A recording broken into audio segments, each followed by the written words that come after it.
दोस्तों, बहुत समय से आप लोगों के प्रश्न आ रहे हैं कि शाम की पूजा का सही समय क्या होता है, शाम को दीपक कब जलाना चाहिए और दीपक जलाते समय किस नियम का पालन करना चाहिए। अगर हम शाम को दीपक जलाते हैं तो क्या हमें स्नान करना आवश्यक है?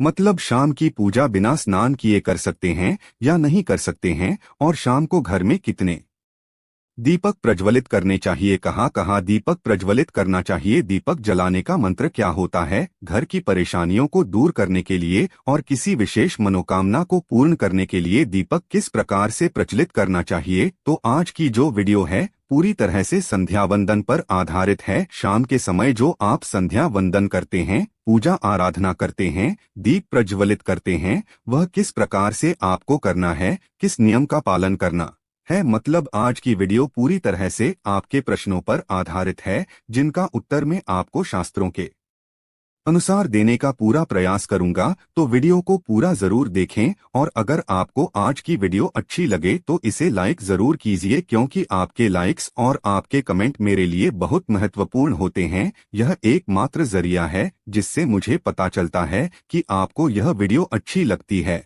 और आपके लिए यह वीडियो उपयोगी है। तो अगर वीडियो अच्छी लगती है तो लाइक जरूर करें। इसके साथ ही कमेंट बॉक्स में भगवान श्री राम के नाम का जयकारा भी जरूर लगाएं। इससे आपको सकारात्मक ऊर्जा की प्राप्ति होती है। और अगर आपका कोई भी सुझाव हो, कोई भी प्रश्न, नया कोई विशेष वीडियो देखना चाहते हैं, तो उसके लिए भी कमेंट बॉक्स में जरूर लिखें। सबसे पहले बात करते हैं किशन झा, दीपक प्रज्वलित करने से पहले मतलब शाम को पूजा करने से पहले क्या स्नान करना आवश्यक है। देखिए, शास्त्रों के अनुसार पूजा में शुद्धता आवश्यक होती है। तो जब हम सुबह पूजा करते हैं तब तो स्नान करना अत्यंत आवश्यक होता है। सुबह बिना स्नान के पूजा नहीं करना चाहिए, लेकिन शाम की पूजा आप हाथ पांव मुंह धोकर भी कर सकते हैं, जरूरी नहीं है आप स्नान करें। अब देखिए, आप चाहे तो वस्त्र भी बदल सकते हैं या फिर आप सिर्फ हाथ मुंह धोकर कुल्ला करके भी पूजा कर सकते हैं। अब देखिए, जैसे कि आपको शाम के समय पूजा करनी है तो दिन में भी आप शुद्धता का ध्यान रखें। जैसे कि आप जब भी टॉयलेट जाते हैं, बाथरूम जाते हैं, तब उस समय शुद्धिकरण जरूर कीजिए, कुल्ला जरूर करना चाहिए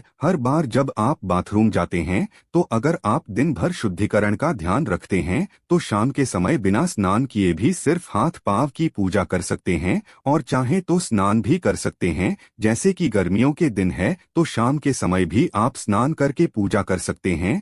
तो बहुत सारी चीजें आप स्वयं भी अपने विवेक से निर्धारित कर सकते हैं। अगला प्रश्न है आपका कि शाम की पूजा में दीपक इस समय जलाना चाहिए। तो देखिए, शाम को जो पूजा का समय होता है वह गोधूलि बेला का समय होता है, प्रदोष काल का समय होता है। मतलब जिस समय सूर्य अस्त हो रहे होते हैं उस समय हमारे घर में दीपक प्रज्वलित हो जाना चाहिए। अब जैसे कि आप लोगों के प्रश्न आते हैं कि कितने बजे दीपक जलाना चाहिए शाम को, तो देखिए, शाम को सूर्यास्त का समय हर मौसम में अलग अलग होता है। कभी जैसे कि सर्दियां चल रही होती है तो 4:30 पर भी सूर्यास्त हो जाता है, कभी कभी 5:30 तक भी सूर्यास्त हो जाता है। जैसे गर्मियों का मौसम है तो 6:30 से लेकर 7 बजे तक ऐसे ही सूर्यास्त का समय होता है। कई बार 7:30 का टाइम हो जाता है। गर्मियों में तो प्रत्येक मौसम में सूर्यास्त का समय अलग होता है, इसलिए एक सही समय बताना कि इसी समय आप दीप प्रज्वलित करें,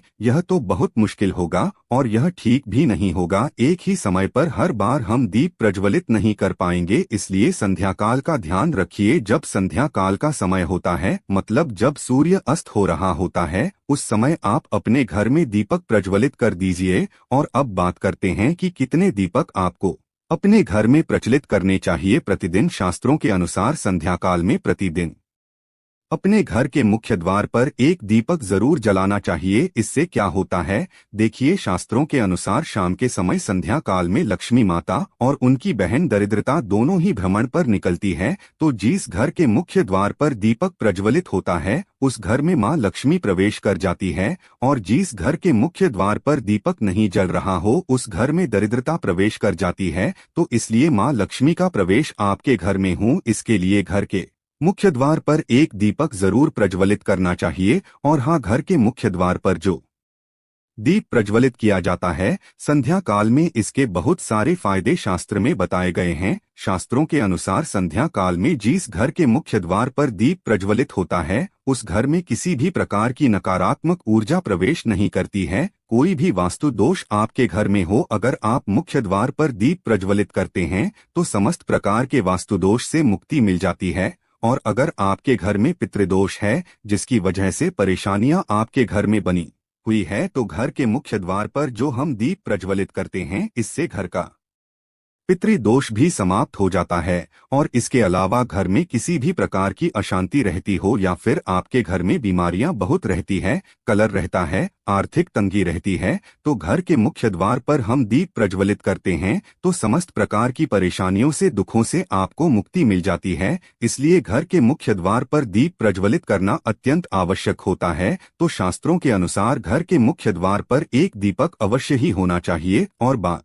करें दूसरे दीपक की तो दूसरा दीपक आपको अपने घर की तुलसी के पास प्रज्वलित करना चाहिए। शास्त्रों के अनुसार अगर शाम के समय संध्या काल में तुलसी की जड़ के पास अंधेरा रहता है, ऐसे घर में दरिद्रता का स्थायी वास बन जाता है। और जिन घरों में शाम के समय तुलसी के पास दीप प्रज्वलित किया जाता है ऐसे घर में लक्ष्मी का वास होता है। श्री हरि विष्णु सहित महालक्ष्मी ऐसे घरों में वास करती है। तो प्रयास करना चाहिए कि शाम के समय तुलसी के पास एक दीपक अवश्य प्रज्वलित करें। बात करें अगले दीपक की, शाम के समय अपने घर के ईशान कोण में, मतलब जहां पर भी आपने अपने घर का मंदिर बनाया हुआ है उसी स्थान पर घर के मंदिर में एक दीपक अवश्य प्रज्वलित कीजिए। 2-3 दीपक आपको प्रतिदिन जरूर प्रज्वलित करनी चाहिए। और अगर आप तीनों दीपक प्रतिदिन प्रज्वलित करते हैं तो विश्वास रखिए आपके घर की बहुत सारी परेशानियां स्वयं ही समाप्त हो जाती है। और अब बात करते हैं अगले प्रश्न के बारे में, जो आप लोगों के हमेशा प्रश्न आते हैं कि दीपक किस चीज से प्रज्वलित करना चाहिए, सरसों का तेल डाल सकते हैं या नहीं, या फिर तेल का प्रयोग करना चाहिए, या फिर शुद्ध घी का, गाय के घी का, किस चीज से हम दीपक प्रज्वलित करें। तो देखिए, शास्त्रों के अनुसार सरसों के तेल का दीपक हर जगह प्रज्वलित नहीं करना चाहिए। सरसों का तेल कड़वा तेल कहा जाता है। इस तेल को हम प्रज्वलित करते हैं शनिदेव के लिए। शनिदेव के लिए अगर आप दीपदान करते हैं शनिवार के दिन तो आपको सरसों तेल का दीपक प्रज्वलित करना चाहिए। और आप चाहे तो जैसे कि पीपल का वृक्ष होता है वहां पर भी सरसों के तेल का दीप प्रज्वलित कर सकते हैं, या फिर भैरव देवता होते हैं उनके लिए भी तेल का दीपक प्रज्वलित किया जाता है। इसके अलावा कहीं पर भी सरसों तेल का दीप प्रज्वलित करने की बात शास्त्रों में नहीं कही गई है।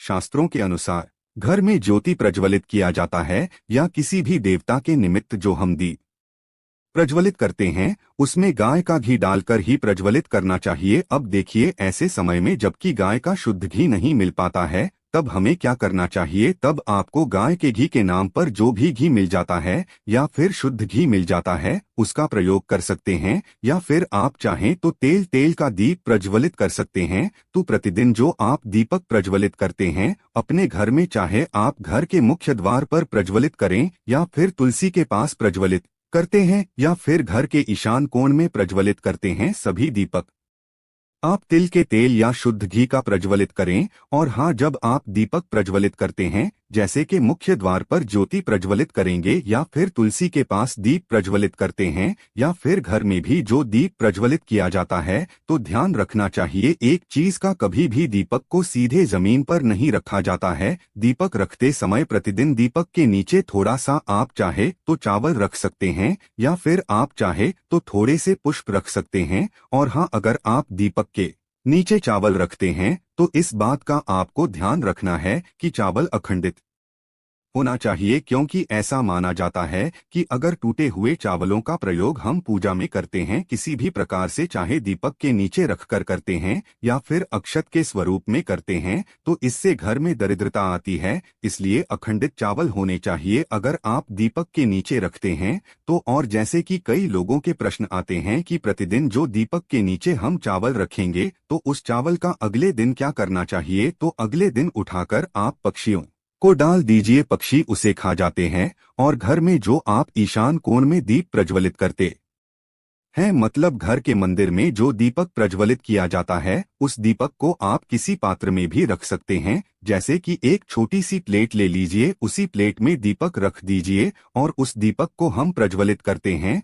मतलब घर के मंदिर में जो दीपक प्रज्वलित करेंगे वहां आप किसी पात्र में भी रख सकते हैं, लेकिन सीधे जमीन पर आपको कोई भी दीपक नहीं रखना, इस बात का ध्यान रखिए। और आपका अगला प्रश्न है कि शाम की पूजा करते समय किस मंत्र का जप करना चाहिए। दीप प्रज्वलित करते समय दीप जलाने का मंत्र क्या होता है? तो देखिए, दीप जलाने का मंत्र मैं आपको बता देता हूं। आप अगर जप सकते हैं तो जरूर जप ये, लेकिन अगर आपके मंत्र नहीं जप पाते हैं तब भी शाम के समय जब आप दीपक प्रज्वलित करते हैं उस समय आप किसी भी मंत्र का जप कर सकते हैं। जैसे कि आप चाहे तो माता रानी कृष्ण कन्हैया के किसी मंत्र का जप कर सकते हैं। आपके कोई इष्ट देवता हो तो उनके मंत्रों का भी जाप कर सकते हैं। दुर्गा चालीसा का, हनुमान चालीसा का पाठ करते हुए भी आप दीप प्रज्वलित कर सकते हैं। मगर देखिए, जरूरी नहीं है कि आप दीपक जलाने वाला मंत्र ही पढ़ेंगे। किसी भी मंत्र को पढ़कर आप दीप प्रज्वलित कर सकते हैं, संध्या वंदन कर सकते हैं, क्योंकि शास्त्रों में कहा गया है कि मौन रहकर कभी भी पूजा नहीं करनी चाहिए। जो भी शुभ कर्म होते हैं वह मंत्र उच्चारण के साथ ही संपूर्ण किए जाते हैं, इसलिए मंत्रोच्चारण आवश्यक है। कोई भी मंत्र जपते हुए आप पूजा कर सकते हैं, संध्या वंदन कर सकते हैं, लेकिन दीपक जलाने का जो शास्त्रों के अनुसार मंत्र है वह मैं आपको स्क्रीन पर भी दे दूंगा और पढ़कर बता देता हूँ। मंत्र है शुभं करोति कल्याणम आरोग्य धन संपदा शत्रु बुद्धि विनाशाय। गीत गाया नमोस्तुते दीपो ज्योति परब्रह्म म दीपो ज्योति जनार्दन दीपो भारत में पापा संध्या दीप नमोस्तुते। इस मंत्र का जब दीपक प्रज्वलित करते समय करने से कहा जाता है कि सभी प्रकार के पापों से मुक्ति मिल जाती है और दीप देवता जो होते हैं वह हमारे जीवन में प्रकाश करते हैं। तो बहुत आसान है यह मंत्र, अगर आप लोग नियमित पढ़ेंगे तो निश्चित ही आपको याद हो जाएगा और दीपक प्रज्वलित करते समय आप बिना देखे भी पढ़ पाएंगे। और अभी आप चाहें तो इसे किसी कागज पर लिखकर रख सकते हैं और घर के मंदिर में ही रख दीजिए जहां पर आपको दीपक प्रज्वलित करना है। तो जब आप दीप जलाएंगे तब आप इस मंत्र को देखकर पढ़ सकते हैं और कुछ दिनों में तो याद हो ही जाता है। तो यह है आज की वीडियो जिसमें शाम की पूजा से संबंधित, शाम को दीपदान से संबंधित संपूर्ण जानकारी मैंने आपको शेयर की है। उम्मीद करता हूं वीडियो आपके लिए उपयोगी होगी। इसके अलावा भी अगर आपका कोई प्रश्न हो तो कमेंट बॉक्स में जरूर लिखें और यह वीडियो आपको कैसी लगी कमेंट बॉक्स में लिखकर जरूर बताएं। मिलते हैं आपसे अगली वीडियो में, तब तक के लिए जय श्री राम।